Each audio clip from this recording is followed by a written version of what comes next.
Hello everyone, I hope कि आप सब अच्छे होंगे और आपकी स्टडी अच्छी चल रही होगी।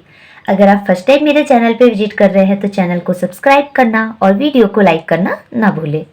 हमारा जो आज टॉपिक है डिस्कशन का वो है प्रोबेबिलिटी, जो कि नर्सिंग रिसर्च एंड स्टैटिक्स में पूछा गया क्वेश्चन है, शॉर्ट नोट में पूछा गया है प्रीवियस ईयर में।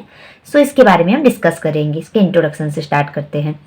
In nursing research, probability helps researcher make inferences about a population based on data collected from a sample। तो नर्सिंग रिसर्च में जो प्रोबेबिलिटी होती है, जो प्रोबेबिलिटी क्या करती है, रिसर्चर की हेल्प करती है कि वो इन्फ्लुएंस बना सके एक पॉपुलेशन पे, जिस पॉपुलेशन से वो डाटा कलेक्ट कर रहा है। मतलब एक पॉपुलेशन होगी, पॉपुलेशन से वो सैंपल सेलेक्ट करेंगे और सैंपल सेलेक्ट करके उनसे डाटा कलेक्ट करेंगे। तो प्रोबेबिलिटी क्या करती है, रिसर्चर को हेल्प करती है कि वो अनुमान लगा सके, प्रेडिक्ट कर सके कि उसकी रिसर्च सक्सेसफुल होगी कि नहीं। It range from 0 to 1। जो हमारी प्रोबेबिलिटी होती है वो 0 से 1 तक में रेंज करती है। 0 मतलब इम्पॉसिबल इवेंट पॉसिबल ही नहीं है। 1 मीन सर्टेन इवेंट की इवेंट निश्चित है। 0.5 मीन इक्वली लाइकली, मतलब 50% चांस होते हैं कि इम्पॉसिबल हो सकता है और 50% चांसेस होते हैं कि सर्टेन इवेंट हो सकता है। तो ये हमने इसका इंट्रोडक्शन देख लिया। नेक्स्ट हम देखेंगे डेफिनेशन क्या होती है प्रोबेबिलिटी की। Probability is the numerical measure of the likelihood that a specific event or outcome will occur ranging from 0 to 1। तो प्रोबेबिलिटी क्या होती है, एक न्यूमेरिकल तरीका होता है मेजर करने का। न्यूमेरिकल से हम मेजर करते हैं कि कोई स्पेसिफिक इवेंट जो है उसका आउटकम क्या निकलेगा। मतलब वो 0 और 1 से हम ये अंदाजा लगाते हैं कि 0 आया है आउटकम, मतलब इम्पॉसिबल है, हमारी जो आउटकम है वो पॉजिटिव रिजल्ट नहीं शो कर रहा है। और अगर 1 आया है हमारा आउटकम तो मतलब पॉजिटिव रिजल्ट शो कर रहा है। तो प्रोबेबिलिटी से हम न्यूमेरिकल तरीके से मेजर कर सकते हैं कि जो हमारा इवेंट है, जो हमारा डाटा कलेक्शन है, वो सक्सेसफुल होगा कि नहीं होगा। तो ये इसकी डेफिनेशन हो गई। नेक्स्ट हम देखेंगे प्रोबेबिलिटी के टाइप्स क्या क्या होते हैं। सो प्रोबेबिलिटी 3 टाइप्स की होती है। पहले तो थ्योरेटिकल प्रोबेबिलिटी, फिर एक्सपेरिमेंटल जिसे हम एम्पिरिकल प्रोबेबिलिटी बोलते हैं, तीसरी सब्जेक्टिव प्रोबेबिलिटी। तो 1 बाय 1 डिस्कस करते हैं। Theoretical probability based on non possible outcome. जो हमारी थ्योरेटिकल प्रोबेबिलिटी होती है वो किस पे बेस्ड होती है कि जो हमारा आउटकम्स क्या है वो पता होता है, पॉसिबिलिटी होती है कि वही आउटकम जो हम प्रेडिक्ट कर रहे हैं वही होगा। जैसे कि एग्जांपल है the probability of getting head when flipping a coin. जब हम एक सिक्के को उछालते हैं तो प्रोबेब चांसेस होते हैं कि हेड आएगा, क्योंकि उसमें 2 ही हो सकती है, या तो हेड आएगा या तो टेल। तो इसमें हमें आउटकम के ज्यादा चांसेस है, पता है कि हेड आएगा 1/2।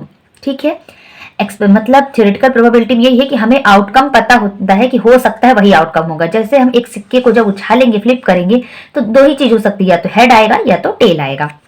एक्सपेरिमेंटल जिसे हम एम्पेरिकल प्रोबेबिलिटी कहते हैं, बेस्ड ऑन एक्चुअल डाटा और ऑब्जर्वेशन। तो हमारी जो एक्सपेरिमेंटल प्रोबेबिलिटी होती है वो हमारे जो एक्चुअल डाटा है या ऑब्जर्वेशन है उस पे बेस्ड होती है। एग्जांपल के लिए, in a study if 20 out of 100 patient develop a fever, the empirical probability of fever 20/100।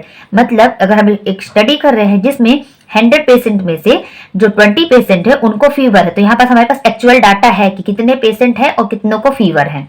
तो ये एक्चुअल डाटा पे बेसिस है, ये ऑब्जर्वेशन पे बेसिस कि हमने ऑब्जर्व किया कि 100 पेशेंट थे जिनमें से 20 पेशेंट्स को क्या है, फीवर है। तो जो हमारी इंपेरिकल प्रोबेबिलिटी, एक्सपेरिमेंटल प्रोबेबिलिटी क्या होगी फीवर की, टोटल पेशेंट कितने थे 100 और कितने को फीवर है तो 20, तो 20/100 अगर हम इसको डिवाइड करेंगे तो 0.2। नेक्स्ट हमारा subjective probability based on expert opinion rather than data. जो हमारी सब्जेक्टिव प्रोबेबिलिटी है वो जो एक्सपर्ट्स होते हैं उनका क्या ओपिनियन है उस पे बेस्ड होती है, ना कि डाटा पे। एक्सपेरिमेंटल हमारी एक्चुअल डाटा पे थी और सब्जेक्टिव हमारी एक्सपर्ट के ओपिनियन पे बेस्ड होती है। एग्जाम्पल के लिए, a nurse estimates a 70% chance that a patient will respond well to treatment based on past experience. एक नर्स ये बताती है कि 70% चांसेस है कि पेशेंट जो हम उसको ट्रीटमेंट दे रहे हैं उसके लिए अच्छा रिस्पॉन्स करेगा, क्योंकि उसके पास्ट एक्सपीरियंस के बेसिस पे वो नर्स बताती है ऐसा। तो ये इसका एग्जाम्पल, क्योंकि ये नर्स के ओपिनियन पे बेसिस है, ना कि उसके डाटा पे। फिर प्रोबेबिलिटी डिस्ट्रीब्यूशन हम देखेंगे नेक्स्ट। नर्सिंग रिसर्च में 2 टाइप्स के प्रोबेबिलिटी डिस्ट्रीब्यूशन होते हैं। पहला होता है डिस्क्रीट डिस्ट्रीब्यूशन और दूसरा होता है कंटिन्यूअस डिस्ट्रीब्यूशन। तो डिस्क्रीट डिस्ट्रीब्यूशन हम तब यूज करते हैं व्हेन आउटकम्स आर काउंटेबल, जब जो हमारे आउटकम्स हैं उसको हम काउंट कर सकते हैं। जैसे कि नंबर ऑफ इन्फेक्शन, कितने पेशेंट को इन्फेक्शन है, कितने पेशेंट को फॉल्स हुआ है, ये सब ठीक है, जिसको हम काउंट कर सकते, गिन सकते हैं। Continuous distribution used when outcomes are measured on a continuous scale. Continuous distribution को हम जब यूज करते हैं जो हमारे आउटकम से, जब उसको स्केल होती है उसमें मेजर कर, जैसे कि ब्लड प्रेशर को हम मेजर करते हैं कि 120/90 उसका क्राइटेरिया होता है, उससे कम हुआ तो लो में जाएगा, उससे ज्यादा हुआ तो हाई में जाएगा। ऐसे ही हम टेम्परेचर को मेजर करते हैं। तो डिस्क्रीट हम तब यूज करेंगे जब हम आउटकम्स को काउंट कर सके, कंटिन्यूअस को तब हम यूज करेंगे जब हम आउटकम्स को एक स्केल पे मेजर कर सकें। नेक्स्ट हम देखेंगे कि इंपॉर्टेंस क्या होते हैं प्रोबेबिलिटी की नर्सिंग रिसर्च में।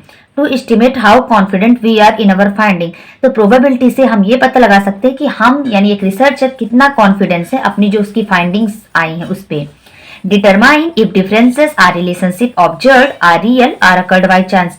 हम ये भी पता लगा सकते हैं कि जो रिलेशनशिप है जो हमने ऑब्जर्व किए हैं वो रियल में है कि ये अचानक बाई चांस हुए हैं। फिर guide decision making in evidence based practice. Evidence based practice में हम प्रोबेबिलिटी की हेल्प से डिसीजन लेने में भी हेल्प करता है। तो ये इसके इंपॉर्टेंस हो गए प्रोबेबिलिटी के नर्सिंग रिसर्च के, कि नर्सिंग रिसर्च में प्रोबेबिलिटी की क्या इंपॉर्टेंस होते हैं।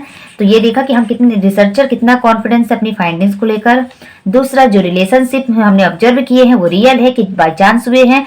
एविडेंस बेस्ड प्रैक्टिस में डिसीजन मेकिंग लेने में भी हेल्प करते हैं। तो हमने आज के इस वीडियो में प्रोबेबिलिटी के बारे में पूरा डिस्कस कर लिया, उसके इंपॉर्टेंस देख लिए, प्रोबेबिलिटी डिस्ट्रीब्यूशंस देखा एंड प्रोबेबिलिटी का इंट्रोडक्शन डिस्कस किया, डेफिनेशन भी डिस्कस किए, टाइप्स क्या होते हैं प्रोबेबिलिटी के हमने वो भी डिस्कस कर लिए।